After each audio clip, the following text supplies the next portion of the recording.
आनापानसति एक breath meditation है। इसमें हमें क्या करना होता है, हमें अपनी ब्रेथ के ऊपर ध्यान देना होता है। सबसे पहले क्या करना है, आंखें बंद करनी है, हाथों को इस तरह से क्लैस्प करना है, पैरों को भी क्रॉस करना है। ठीक है, अगर आप चेयर पे बैठे हो तो पैर आपके इस पोजीशन में हो सकते हैं। ठीक है, अब ऐसा नहीं है कि ज़मीन पर ही बैठना है या कहीं भी बैठना है। अगर ज़मीन पर बैठ सकते हो तो वेल एंड गुड, अगर नहीं बैठ सकते हो, चेयर पर बैठना है, चेयर पर बैठ सकते हो। ठीक है, कहीं भी बैठ सकते हो, कंफर्टेबल पोजीशन होनी चाहिए। ठीक है, कंफर्टेबल पोजीशन में बैठना है। तो मैंने सारा तरीका तो बता ही दिया। हैंड क्लैस्प करने हैं और पैरों को क्रॉस करना है, आंखें बंद करनी है, क्योंकि आंखों से ये माना जाता है कि हमारी 80% जो एनर्जी है वो हमारी बाहर वेस्ट हो जाती है। 10% हाथों में और 10% पैरों में। पैरों की जब हम ऐसे करते हैं तो वो कवर रह जाती है। ठीक है, तो फिर ब्रेथ कैसे हमारे अंदर जाती है और बाहर जाती है, इसके ऊपर हमें फोकस रखना है। जब हवा अंदर आएगी, ठीक है, कैसे आपके नोस्ट्रिल्स को टच करेगी, कैसे अंदर जाती है, कहाँ कहाँ अंदर जाती है, फिर कैसे कैसे वो बाहर आती है। ठीक है, यहाँ पर हमने फोकस करना है। तो इस फोकस से हमें क्या लाभ होगा, अब हम इसके बारे में डिस्कस करते हैं। तो देखो, सांस एक ऐसी चीज़ है जो हमारे अंदर एक निरंतर चलती रहती है। तो इसीलिए आनापानसति में इस ब्रेथ को टूल बना लिया है हमारा ध्यान फोकस करने के लिए। जब हम अपने सांसों के ऊपर ध्यान देते हैं, क्योंकि सांस तो हमेशा चलती रहती है, तब हमारा माइंड बाकी सारी चीज़ों से हट करके एक चीज़ के ऊपर ध्यान हमारा लग जाता है।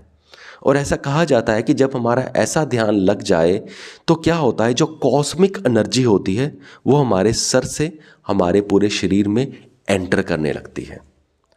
क्योंकि जब हमारा ध्यान अपनी सांस पर लगा होता है तो हमारा ब्रेन है बिल्कुल बाकी सारे विचारों से खाली हो जाता है। और जब वो खाली हो जाता है तब वो कॉस्मिक एनर्जी या यूनिवर्सल एनर्जी, जो भी आप कहते हो, वो हमारे शरीर के अंदर एंटर करने लगती है। और जैसे जैसे वो हमारे शरीर के अंदर एंटर करती है तो जहाँ जहाँ हमारी कोई इमोशनल ब्लॉकेजेस हो या कुछ और प्रॉब्लम्स हो, वो उनको ठीक करने लगती है। एक जैसे आपने शायद सुना होगा कि हमारी बहुत सारी डिजीज़ साइकोसोमैटिक होते हैं, है ना। बहुत सारे डिजीज़ ऐसे होते हैं जो हमारे इमोशंस दबे पए हैं, बड़े हुए हैं काफ़ी लंबे टाइम से, है ना, वो हमारे अंदर कहीं घर कर जाते हैं। और जब कॉस्मिक एनर्जी आती है वो सारी इमोशनल ब्लॉकेजेस को तोड़ देती है।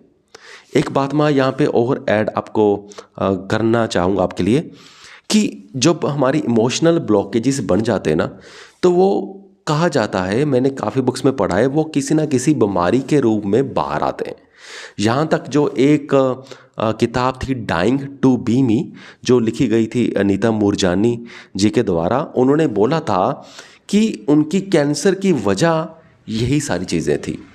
ठीक है, अब इनका कोई साइंटिफिक प्रूफ तो नहीं है, ठीक है, पर ऐसा बहुत सारे लोग मानते हैं कि जो हमारे इमोशंस, खास करके नेगेटिव इमोशंस जो दबे पड़े होते हैं, वो धीरे धीरे बीमारी का रूप ले लेते हैं।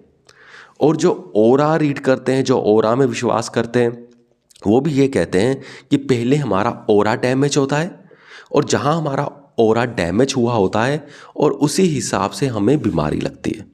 और वो ओरा डैमेज कैसे होता है, जब हमारे इमोशनल ब्लॉकेजेस बन जाते हैं, यानी कि जो नेगेटिव इमोशंस हैं या दबा हुआ गुस्सा है या सप्रेस्ड चीज़ें हैं जो नेगेटिव हैं, वो धीरे धीरे हमारे ओरा को डैमेज करती हैं। फिर ओरा की वजह से जब हमारा ओरा डैमेज हो जाता है तो उसके जो रिलेटिव हमारा बॉडी पार्ट होता है वो फिर ख़राब होना शुरू हो जाता है, वहाँ पे प्रॉब्लम्स आनी शुरू हो जाती हैं।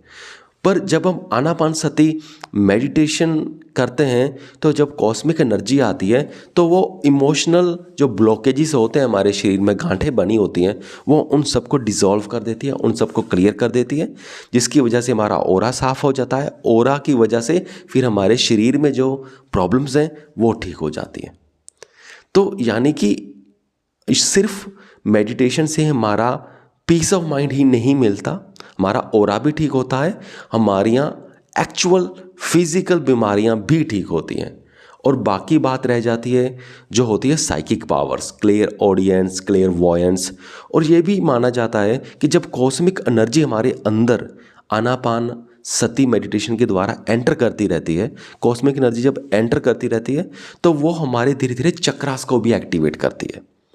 जब वो हमारे पहले मूलाधार जो मणिपुर चक्रा, हार्ट चक्रा, थ्रोट चक्रा है ना, तो ये सारे चक्रा भी धीरे धीरे एक्टिवेट होते हैं इसी कॉस्मिक एनर्जी के द्वारा। तो जब ये चक्रास एक्टिवेट होते हैं तब हमारे पास साइकिक पावर्स भी आ सकती हैं।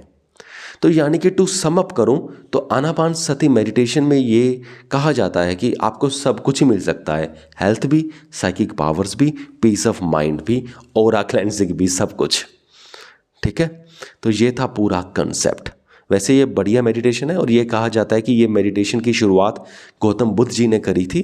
तो ऑब्वियसली ये इफेक्टिव तो है, बहुत सारी बुक्स में मैंने ब्रेथ मेडिटेशन के बारे में पढ़ा है। तो आप भी ट्राई कीजिए और रिजल्ट बताइए आप मुझे कमेंट सेक्शन में कि आपको कैसा लगा ये मेडिटेशन करके। चलो ठीक है, अब मैं चलता हूँ, धन्यवाद।